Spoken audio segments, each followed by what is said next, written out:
Hello everyone, and I hope you are having a beautiful, beautiful day. God gives each and every one of his children a spiritual gift.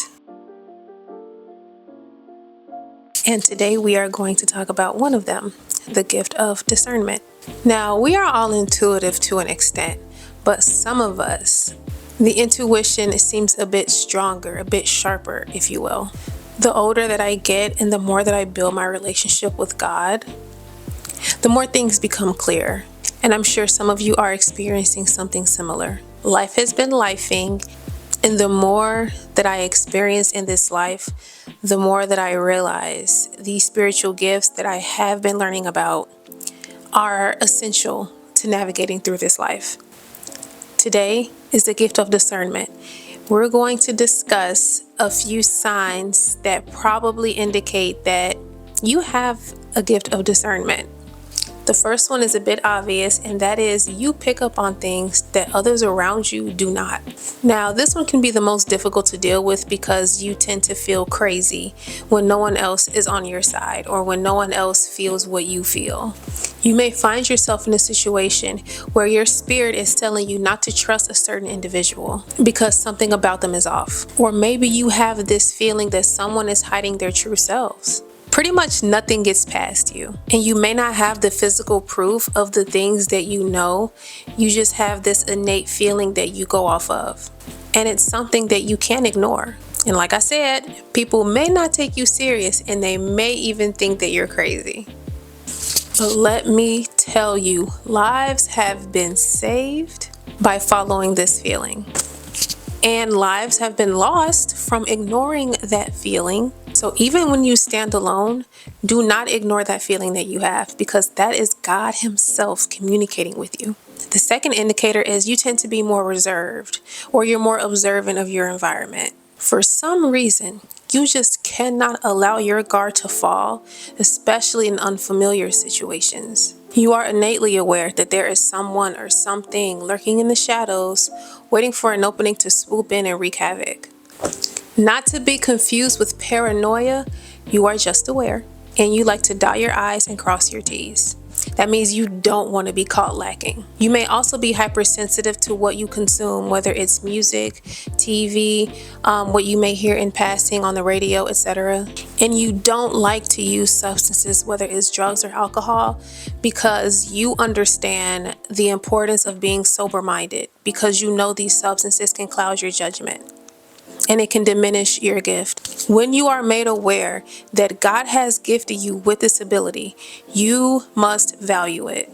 And in my opinion, this isn't even just my opinion, it's in the Bible. Being sober-minded is a non-negotiable, especially in unfamiliar environments. And this isn't just for those with the gift of discernment, but no matter what gift God has given you, no matter what, you must remain sober-minded. Now, this is another topic for another video, but I just want to stress the importance of not allowing substances to alter your sense of self. What's next? You receive signs of what's to come. I'm sure there's been a time where you've had this fleeting thought or this feeling where you feel like something might happen and you brush it off. Maybe you have a vivid imagination, so you're like, here I go again. But then it happens. When I tell you this used to trip me out, it still trips me out. God still amazes me to this day. And now you're freaking out because you're like, did that really happen? Like, I knew this would happen. How did I know this would happen? It happened. In this world, we have many different news outlets that relay all kinds of information. And it's used to sway the masses and to control people's thoughts, right? But when you have strong discernment, that's God relaying information to you. Usually when this happens to me, I like to go into prayer and I like to ask God to direct my steps. Psalms 91 is my favorite verse to read in instances like this. So I'm going to pull up Psalms 91. Let's see. And this is a classic verse, so I'm sure you've heard it before, but I'm going to read it anyway because it's one of my favorites. He that dwelleth in the secret place of the Most High shall abide under the shadow of the Almighty. I will say of the Lord, He is my refuge and my fortress. My God, in Him will I trust. Surely He shall deliver thee from the snare of the fowler and from the noisome pestilence. He shall cover thee with his feathers, and under his wings shalt thou trust. His truth shall be thy shield and buckler. Thou shalt not be afraid for the terror by night, nor for the arrow that flieth by day, nor for the pestilence that walketh in darkness, nor for the destruction that wasteth at noonday. 1,000 shall fall at thy side, and 10,000 at thy right hand, but it shall not come nigh thee. This part is so powerful. Only with thine eyes shalt thou behold and see the reward of the wicked, because thou hast made the Lord, which is my refuge, even the Most High, thy habitation. There shall no evil befall thee, neither shall any plague come nigh thy dwelling. For he shall give his angels charge over thee, to keep thee in all thy ways. They shall bear thee up in their hands, lest thou dash thy foot against a stone. Thou shalt tread upon the lion and adder. The young lion and the dragon shalt thou trample under feet. Because he hath set his love upon me, therefore will I deliver him. I will set him on high, because he hath known my name.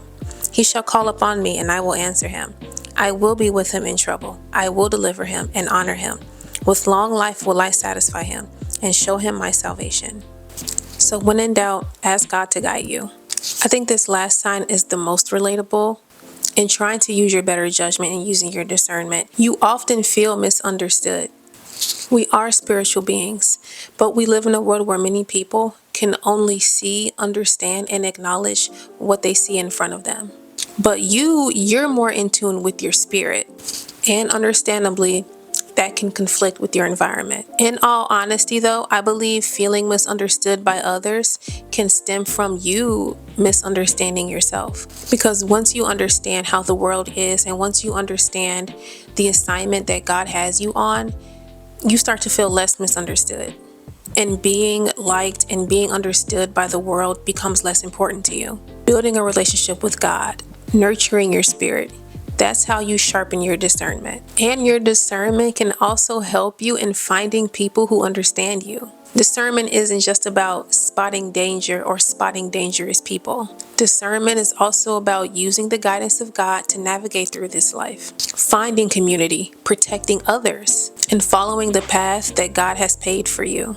All in all, this world is crazy. So having any level of discernment is imperative. Like I said, God gave all of us some kind of spiritual gift. So can you imagine how cool it would be to find a tribe of God-revering people who have honed their spiritual gifts, where we give to others and spread God's love? I just feel like that would be so beautiful. But that's pretty much all I wanted to share with you guys today. I honestly pray that we all find where we belong. May we all walk in our purpose. And I'll talk to you soon.